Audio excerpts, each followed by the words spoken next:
ആ എടാ എന്നെ നിന്റെ ഒപ്പം ഇറക്കി വിട്ടാമെന്ന് ഇവിടുത്തെ ഏമാനോട് കാല് പിടിച്ച് ഞാൻ പറഞ്ഞു, കേട്ടില്ല. ദേ ചവിട്ടി പുറത്താക്കി. ആരെ നീ നോക്കണത്? നമ്മുടെ ആൾക്കാരും കണ്ടില്ല. ആ അവർക്കാർക്ക് ഇനി നിന്നെ വേണ്ടായിരിക്കും. നീ വിഷമിക്കണ്ട, അത്യാവശ്യം ദുബായ് സാധനങ്ങൾ വാങ്ങാനുള്ള കാശ് എൻ്റെ കയ്യിലുണ്ട്. പിന്നെ ഒരു ഡ്യൂട്ടി പെയ്ഡ് ഷോപ്പും ഞാൻ അടിച്ചു മാറ്റിയിട്ടുണ്ട്.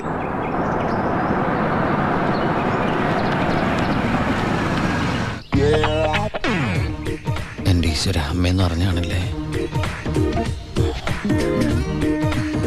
അനിയ ആ കണ്ണാടി ഒന്ന് തിരിച്ചു. ചുമ്മാരിടാ.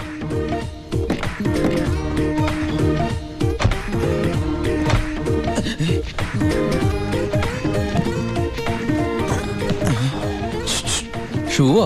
ഷൂ അല്ല, ചെരുപ്പ്. അങ്ങോട്ട് നോക്കിയേ.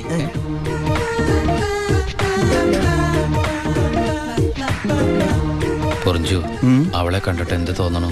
എന്തെങ്കിലും തോന്നിയാ തന്നെ എനിക്ക് അങ്ങനൊന്നും തോന്നാൻ പാടില്ലല്ലോ. നീ കെട്ടാമണ പെണ്ണല്ലേ, അവൾ എനിക്ക് എന്റെ അമ്മയെ പോലെയാ. പോടാ. അതല്ല, അവൾ എന്റെ അമ്മയോടെല്ലാം സത്യം പറഞ്ഞു കാണുമെന്ന്. ഏയ്, ലക്ഷണം കണ്ടിട്ട് ഒന്നും വിടാതെ പറഞ്ഞ പോലെ ഉണ്ട്. കൂടിയോന്നൊരു സംശയം. മോനെ ഉണ്ണി, എനിക്ക് വിശ്വസിക്കാൻ പറ്റുന്നില്ല. ജയിലിൽ കിടന്ന കാര്യം വിശ്വസിക്കാൻ പറ്റില്ല. അമ്മേ. ഉണ്ണി, ഇനി നിന്നെ ഞാൻ ഉടനെ ഒന്നും ദുബായിക്ക് വിടില്ല. അയ്യോ, ഇനി ദുബായിക്ക് തിരിച്ചു പോകണ്ടമ്മേ, ശിക്ഷ കഴിഞ്ഞില്ലേ? ശിക്ഷയോ? അല്ല, ഈ അറബിയുടെ കൂടെ പണിയെടുക്കാന്ന് പറഞ്ഞാ അതിലും വലിയ ശിക്ഷയുണ്ടോ അമ്മേ? ഇവന് മനസ്സിലായില്ലേ പൊറിഞ്ചു? അന്ന് വന്നപ്പോ വേറെന്തോ പേരാണല്ലോ പറഞ്ഞത്. അതെ, ബിജു. ഈ അറബികൾക്ക് ബിജു എന്നുള്ള വാക്ക് നാവില് വഴങ്ങില്ല, അതുകൊണ്ട് അവര് പൊറിഞ്ചു പൊറിഞ്ഞെന്നാ വിളിക്കണതേ.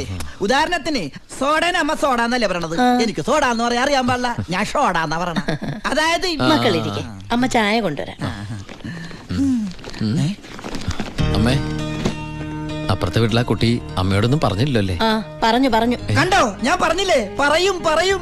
അമ്മേ, ഞാൻ നീ തിരിച്ചു വന്നാലുടൻ അവളെ കല്യാണം കഴിച്ചോളാമെന്ന് പറഞ്ഞ കാര്യവും ഞാൻ അറിഞ്ഞു. ഞാൻ അപ്പോഴേ പറഞ്ഞില്ലേ അവൾ അങ്ങനെ പറയൂന്ന്. അവളെന്താ അങ്ങനെ പറഞ്ഞേ? എടാ, അവള് നിന്റെ ട്രാക്കിലായെന്ന്. Hello hello. ഫ്ലൈറ്റ് യാത്രയൊക്കെ സുഖമായിരുന്നോ? ഫ്ലൈറ്റിൽ വന്നവർക്ക് സുഖമായിരുന്നു. നമ്മള് തമ്മിൽ ദുബായിൽ വെച്ച് കണ്ടുമുട്ടിയ വിവരമൊന്നും ഞാൻ അമ്മയോട് പറഞ്ഞിട്ടില്ല. ദുബായിലോ? എപ്പോ? ആ, അല്ല, അമ്മയോട് കുട്ടി വേറെന്തൊക്കെയോ പറഞ്ഞു അമ്മ പറഞ്ഞല്ലോ. പണ്ടാരടങ്ങാണ്ട് വാടക എടുത്ത സ്ഥലം നശിപ്പിച്ച്.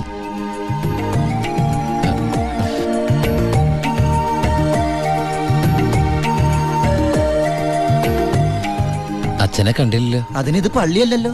കുട്ടിയുടെ അച്ഛൻ. അച്ഛൻ വൈദ്യരെ കാണാൻ പോയിരിക്കാ. കുഴമ്പ് വാങ്ങാൻ പോയതായിരിക്കും. നിന്നെ ജയിലിലിട്ട് ഇടിച്ച ഇടി ഒരു എപ്പിസോഡ് പോലും വിടാതെ കുട്ടി കണ്ടതല്ലേ. ഒരു മിനിറ്റ്. ഒരൊറ്റ മിനിറ്റ്. എന്താണ് സീക്രട്ട് ആണാ? കണ്ടോ? അതെടുത്തേ. പെൺകുട്ടികളുടെ മുമ്പിൽ ആളാവരുത്.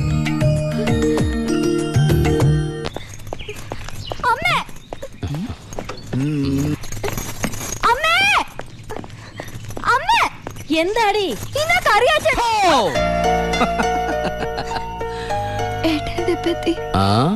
എന്താടി ഏട്ടനെ കണ്ടിട്ട് പഴയ പോലത്തെ ഒരു സന്തോഷമില്ലാത്ത? എന്തിനാ മോളെ, നിന്റെ മുഖം കണ്ടാൽ എനിക്ക് അറിഞ്ഞൂടെ എന്താ പ്രശ്നം? ഏട്ടാ, കറിയാച്ചൻ ഇന്ന് കോളേജിൽ വന്നിരുന്നു. കാശിന്റെ കാര്യം പറഞ്ഞു കുട്ടികളുടെ മുന്നിൽ വെച്ച് എന്നെ ഒരുപാട് ചീത്ത പറഞ്ഞു. അമ്മേ, അമ്മേ. എന്താ മോനെ? ആ കറിയാച്ചൻ ഈ മാസത്തെ കാശ് കൊടുത്തില്ലേ? 6 മാസമായിട്ട് നീ കാശ് അയച്ചില്ലല്ലോ മോനെ.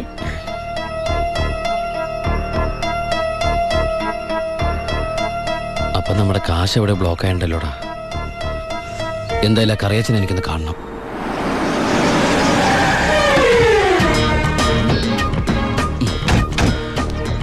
കറിയാച്ചനുണ്ടോടോ? ആരാ? എന്താ കാര്യം? വേണ്ട. അല്ലേ, ആരാ? ദുബായിക്കാരൻ എപ്പോ എത്തി? വാ ഇരിക്കേ. എന്റെ പൊന്ന് കറിയാച്ച, കുറച്ച് കരുണ കാണിക്കണം, ദയ ഉണ്ടാവണം. കരുണ, ദയ, അതെന്നതാ സാധനം? എന്റെ ലൈഫ് ഞാൻ കണ്ടിട്ടേ ഇല്ലല്ലോ. കറിയാച്ചന് കാശ് തരാനുള്ളത് നേരാ, പക്ഷെ അതിന്റെ പേരില് അമ്മയും പെങ്ങളെയും ചീത്ത പറയുന്നത് മര്യാദയാണ് അച്ചായ? എന്റെ അമ്മയും പെങ്ങളെയും ഒന്നും അല്ലല്ലോ ഞാൻ ചീത്ത പറഞ്ഞേ, നിന്റെ അല്ലേ? എടാ കൊച്ചനെ, ഞങ്ങള് പലിശക്കാർക്കൊരു അനുഗ്രഹമാ ഈ ഭാര്യയും അമ്മയും പെങ്ങളും ഒക്കെ. അവള് വരെ വന്ന് ഞോണ്ടിയാ വേണ്ടേ, ഇതുപോലെ ആള് ദുബായിന്ന് വരെ പറന്ന് ഞങ്ങളുടെ മുന്നിലെത്തും. ഇനി സെറ്റിൽമെന്റിലേക്ക് കിടക്കാം. മുടക്കിയ തവണകളും അതിന്റെ പലിശയും പലിശയുടെ പലിശയും മേശപ്പുറത്ത് വയ്ക്കാൻ. എനിക്കിത്തിരി സാവകാശം തരണം. എന്തിന്? മേശപ്പുറത്ത് വയ്ക്കാനോ? അതല്ല, ദുബായ് നയിച്ച കാശ് ഇതുവരെ എത്തിയിട്ടില്ല. എത്തിയാലുടൻ കറിയാച്ചന്റെ കണക്കാൻ തീർത്തോളാം. തീർക്കാൻ പോകുന്ന എന്റെ കണക്കാന്നോ അതോ കാശിന്റെ കണക്കോ? ചേട്ടന്റെ കണക്ക്. ചേട്ടന്റെ കാശിന്റെ കണക്ക്. എങ്കിൽ എന്റെ കണക്ക് എപ്പോ ക്ലോസ് ചെയ്യും പറ? കാലനല്ലേ അറിയൂ. ഈ എലുമ്പനേതാ? എന്റെ ഫ്രണ്ടാ. എങ്കിൽ ഈ ഫ്രണ്ടിനോട് എന്റെ ഫ്രണ്ടിൽ നിന്ന് മാറി നിൽക്കാൻ പറ, ഇല്ലെങ്കിൽ ഈ ഫ്രണ്ടിന്റെ ഫ്രണ്ട് ചളുക്കാൻ എനിക്ക് തോന്നും. ഇപ്പോഴത്തെ ഷേപ്പിൽ നിന്ന് ഷേപ്പ് മാറി വല്ലാത്ത ഷേപ്പായി പോകും. അതിന് പുറത്തു നിന്നോട്ടോ. എന്റെ കറിയാച്ച, ഒരു മാസത്തിനകം ഞാൻ മുടക്കം വരുത്തിയ തുക തന്നു തീർത്തോളാം. ബാക്കിയൊരു 6 മാസത്തിനകം സമ്മതിക്കണം. പലിശ കൂടും. എന്ത് വേണേലും തരാം. ദയവ് ചെയ്ത് എന്റെ വീട്ടിൽ കയറി ബഹളം ഉണ്ടാക്കരുത്. തെറ്റിച്ചാ ഞാനും ശോശാമ്മ നിന്റെ തറവാട്ടിൽ കയറി നിരങ്ങും. വേഗം വാ, ഫ്ലൈറ്റ് പോകും. അമ്മ പഴയ പോലെ പരുവത്തിൽ തന്നെ. ഏയ്, എന്താ ഭാരതീയമേത്? മോനെ യാത്രയാക്കുമ്പോ സന്തോഷത്തോടെ യാത്രയാക്കണ്ടേ? കാശില്ലാതെ ഞാനിവിടെ നിന്നാലേ ആ കറിയാച്ചന്റെ കടം എങ്ങനെ വീട്ടും? 1 മാസത്തെ അവധി പറഞ്ഞിരിക്കല്ലേ. പിന്നെ കറിയാച്ചന്റെ കാര്യങ്ങളൊന്നും ബാലുവിനോട് പറയണ്ട. ട്രെയിനിങ് സമയത്ത് അവന്റെ മനസ്സ് വിഷമിപ്പിക്കരുത്. കരയല്ലേ, കണ്ണോടിക്ക്. വരട്ടാമേ. പോട്ടേടി, പഠിക്കണം കേട്ടാ. ആ ബാഗ് ഇങ്ങോട്ടാ.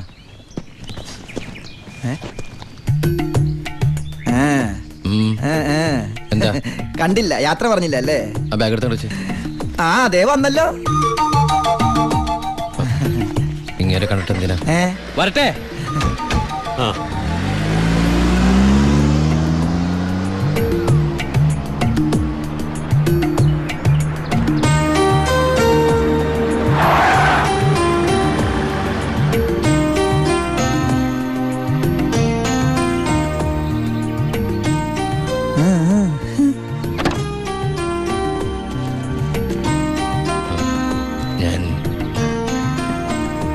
സത്യമായിട്ടും ദുബായിലേക്ക് തന്നെയാണോ പോണേ? സത്യമായിട്ടും. ശരിക്കുള്ള ദുബായിലേക്ക്? അതെ. താങ്ക്സ്. ആരോടൊന്നും പറയാത്തതിന്.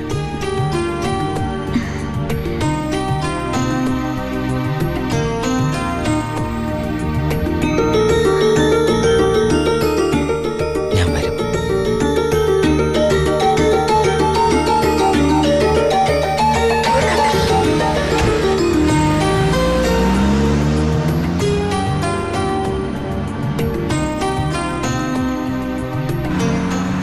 അപ്പൊ എന്റെ റോള് കഴിഞ്ഞല്ലേ? അതെന്താ? നീ ഇപ്പൊ ശരിക്കും ദുബായി പോവില്ലേ? ഞാൻ എയർപോർട്ടിൽ വന്ന് ടാറ്റ പറഞ്ഞ് യാത്ര അയക്കാനല്ലേ കൂടെ വരണത്? നീ വരുന്നുണ്ടോ ദുബായിക്ക്? എനിക്കതിന് പാസ്പോർട്ടും വിസ ഒന്നും ഇല്ലല്ലോ. ഈ ദുബായി പോകാൻ പാസ്പോർട്ടിന്റെ വിസയുടെ ഒന്നും ആവശ്യമില്ല. വെറും ചങ്കൂറ്റം മാത്രം മതി. ചങ്കൂറ്റോ? അതേത് ദുബായി? വാളയാർ.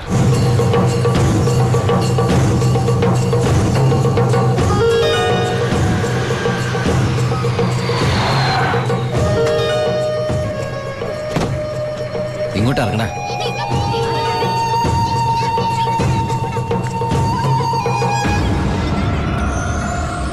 ആ കാണുന്ന വീടാ.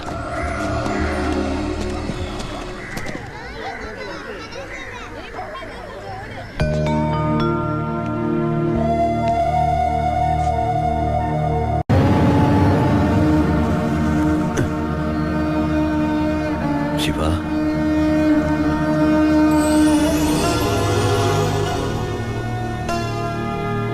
ഒക്കെ പോയടാ.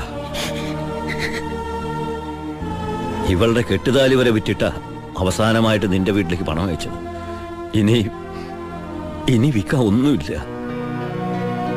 നീ പോയ ശേഷം ആകെ ഒരു രാശിക്കുറവാ. ഒരു ലോഡ് പോലും മനസമാധാനത്തോടെ കടത്താൻ പറ്റിയില്ല. ലോഡടക്കം 4 വണ്ടി പോലീസ് പിടിച്ചു. ചിന്നാടന്മാരുടെ ഒറ്റായിരുന്നു. കയ്യിലെ കാശ് തീർന്നപ്പോ രണ്ടും കൽപ്പിച്ച് ഞാൻ ആ പഴയ കുപ്പായം എടുത്തിട്ടു. ലോഡുമായിട്ട് വരുന്ന വഴിക്ക് മുന്നിൽ പോലീസ്. ഞാൻ ലോറിയിൽ നിന്നിറങ്ങി ഓടിയതും എതിരെ വന്ന ഒരു കാർ എന്നെ ഇടിച്ചു തെറിപ്പിച്ചത് ഒരുമിച്ചായിരുന്നു. ഇടിച്ചതാണോ ഇടിപ്പിച്ചതാണോ എന്നറിയില്ല. പിന്നൊന്നും ഓർമ്മയില്ല. ബോധം വീണപ്പോ കണ്ടില്ലേ?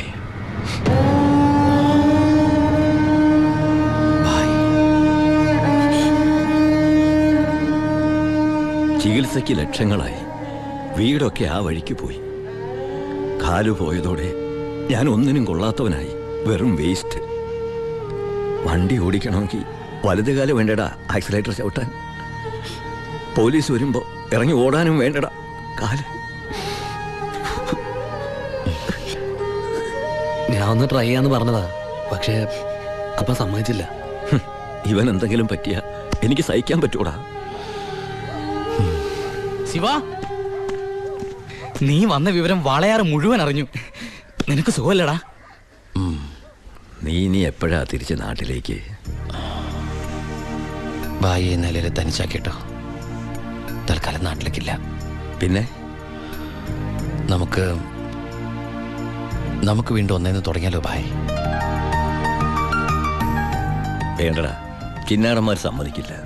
ഭരണം മാറി, പണവും സ്വാധീനവും ഇപ്പൊ അവരുടെ ഭാഗത്താ. ഇപ്പൊ ചെക്ക് പോസ്റ്റ് മുഴുവൻ അവരുടെ കൺട്രോളിലാ. അവർക്കില്ലാത്ത ഒന്നും നമുക്കില്ലേ ഭായ്? ബുദ്ധി. എന്നാലും കുറച്ച് കാശ് കൈ വേണ്ടടാ. ആ സത്യമൂർത്തി സഹായിക്കാതിരിക്കില്ല. നമ്മളും ഒരുപാട് ഉണ്ടാക്കി കൊടുത്തല്ലേ. ശ്രമിക്കാം ഭായ്. അച്ഛയ, നിന്റെ കൂടെ ഞങ്ങളുണ്ടാ. പഴയ ഒരു ഉഷാർ വന്ന പോലെ. ആ അടയ്ക്ക്, നിർത്ത ഓഫാക്കടോ. എങ്ങോട്ടാ ഇത്ര ധൃതിയില്? പഴയ കള്ളന്മാര് തന്നെയാണല്ലോ. എന്താടാ പരമേശ്വരം, നീ ജയിലിൽ നിന്ന് ഇറങ്ങിയ? അവിടെ എങ്ങനെ സ്ഥിരം കിടക്കാൻ പറ്റുമോ സാറേ? പണ്ടൊക്കെ ഈ പരമശിവത്തിന്റെ ലോറികൾ ചീറിപ്പാഞ്ഞു വരുമ്പോ ഈ ചെക്ക് പോസ്റ്റ് പടപടാന്ന് തുറക്കാറുണ്ട്. അതൊക്കെ പണ്ടല്ലേടാ. കുറച്ച് സാധനം വണ്ടിയിലുണ്ട്. ഒന്ന് പൊക്കി തന്ന് കാശം വീട്ടിലെത്തിച്ചേക്കാന്ന്.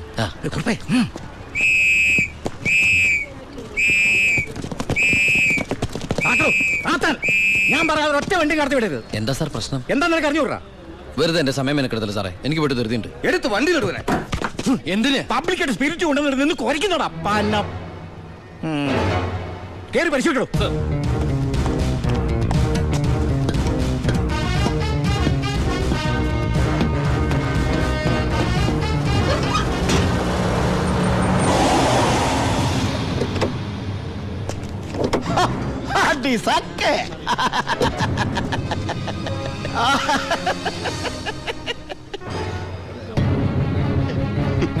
എന്തായടോ സാറേ? ഇത് വെറും വെള്ള.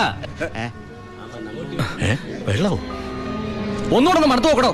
എങ്ങനെ മണത്ത് നോക്കിയാൽ ഇത് വെറും വെള്ള. പ്ലാച്ചിമടയിൽ എന്തൊരു വരൾച്ച സാറേ. ഞാൻ അങ്ങോട്ടേക്ക് കുടിവെള്ളം കൊണ്ടുപോകുന്നതാ. പച്ചവെള്ളം വിറ്റിട്ടെങ്കിലും നമ്മൾ ജീവിച്ച് പൊക്കോട്ടെ സാറേ. അല്ല സാറേ, കുടിവെള്ളം കൊണ്ടുപോകുന്ന അറസ്റ്റ് ചെയ്യാൻ മാത്രമുള്ള കുറ്റമാണോ? അല്ല, നമ്മളോട് കുറച്ചാളില്ലാത്തോണ്ട് നിയമം മാറിയതൊന്നും അറിഞ്ഞില്ല. പോരാത്തതിന് ഇന്നത്തെ പത്രം വായിച്ചിട്ട് 5-6 ദിവസമായി സാറേ. നിന്ന് ചിലക്കാതെ വണ്ടി എടുത്തോണ്ട് പോടാ.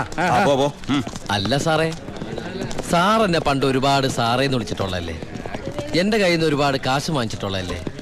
ഞാൻ ജയിലിൽ നിന്ന് വന്നപ്പോ പലരും പറഞ്ഞിട്ട് ഞാൻ വിശ്വസിച്ചില്ല സാറേ. സാറൊക്കെ പഴയ സാറല്ല, പുതിയ സാറുമാരുടെ സാറാണെന്ന് പറഞ്ഞു സാറേ. നിർത്തണം നിന്റെ ഈ സാറ് വിളി. നീ ഏതർത്ഥത്തിലാ ഈ സാറേ എന്ന് വിളിക്കുന്നത് എനിക്ക് നന്നായിട്ട് മനസ്സിലായി. അപ്പൊ ഞാൻ ഉദ്ദേശിച്ച സാറ് മനസ്സിലായി. സന്തോഷം. വരട്ടെ സാറേ. വെറുതെ സാറേ. എന്താ സാറേ? വീട് സാറേ. സാറേ ഹായ്. അടി സാക്കേ വർക്കിച്ചായോ? എന്നാടോ ഒരു സ്നേഹമില്ലാണ്ട്? വർക്കിച്ചായോ, ഇതെന്റെ ഒരു ടെസ്റ്റ് ഡോസ് ആയിരുന്നു. ഇപ്പൊ എനിക്കൊരു കാര്യം മനസ്സിലായി. വാളയാർ ചെക്ക് പോസ്റ്റ് വഴി ഇനി പരമശിവത്തിന് സ്പിരിറ്റ് നടത്താൻ പറ്റില്ല എന്ന് വെച്ച് നമുക്ക് നമ്മുടെ തൊഴിൽ നിർത്താൻ പറ്റണോ? വർക്കിച്ചായോ, ദേ എന്റെ ലോഡുകൾ 24 മണിക്കൂറിനുള്ളിൽ ഈ വാളയാർ ചെക്ക് പോസ്റ്റ് വഴി ഞാൻ കടത്തിയിരിക്കും. താൻ ആണാണെങ്കിൽ തടയടോ. ചേട്ടായി, ഇന്ന് അവന്റെ ലോഡുകൾ കേരളത്തിലെത്തിയാൽ പിന്നെ നമ്മൾ ഗോപി വരച്ചാ മതി. ഞാൻ ജീവിച്ചിരിപ്പുണ്ടെങ്കിൽ അവന്റെ ഒരു പുണ്ണാക്കം കടന്നു പോകില്ല. നീ ആ ചെക്ക് പോസ്റ്റിലേക്ക് വിളിക്കടാ. Hello, Walayar check post. ഇത് ഞാനാടവേ. എന്താ വർക്കിച്ചേ? അവനുണ്ടല്ലോ ആ പരമശിവം, വീണ്ടും ഒരു അംഗത്തിനുള്ള പുറപ്പാടില്ല. നീ ഒരു പേനയും പേപ്പറും കൊടുത്തേ. എന്നിട്ട് എന്റെ വണ്ടികളുടെ നമ്പറൊക്കെ ഒന്ന് കുറിച്ചെടുത്തോ. ഈ നമ്പർ ഒഴികെ മറ്റേത് വണ്ടി വന്നാലും പിടിച്ചോണം. ഇതെന്റെ ഒരു വാശിയുടെ പ്രശ്നമാണ്. ആദ്യം ഞാൻ ഏറ്റു വർക്കിച്ചേ. പറഞ്ഞു വിടറാ നമ്മുടെ വണ്ടിയുടെ നമ്പറൊക്കെ. നോട്ട് ചെയ്തോ. TN4 2255. TN4 2255. 2255 അല്ലേ? ഓക്കെ. KL9 3663.